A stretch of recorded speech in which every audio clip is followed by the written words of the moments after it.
আসসালামু আলাইকুম এভরিওয়ান। এটা হচ্ছে আমার আজকে দুপুরের লাঞ্চ। মুরগির গিলা, কলিজা, পাও, মাথা, হাড় এভরিথিং দিয়ে আলু দিয়ে ভুনা করেছি, একটু মাখা মাখা স্টাইলের। আজকে শরীরটা অনেক খারাপ লাগছিল, তাই আমার বড় মেয়েকে বলেছিলাম, কিন্তু ও যে এত কষ্টের জিনিসটা আমার জন্য রান্না করবে, একদম পরিষ্কার করাই ছিল না, সেটা সত্যি আমি ভাবিনি। এটা ছিল আমার কল্পনার বাইরে, আমার প্রত্যাশার বাইরে, সম্ভবত আমার প্রস্তুতিরও বাইরে। তারপরও মেয়েকে অসংখ্য ধন্যবাদ, যদিও ধন্যবাদ শব্দটা এখানে অতি তুচ্ছ, অতি নগণ্য।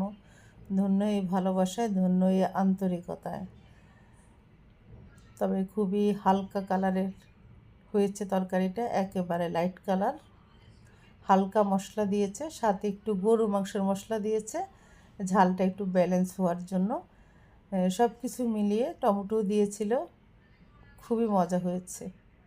এক কথায় অসাধারণ, ওয়াও।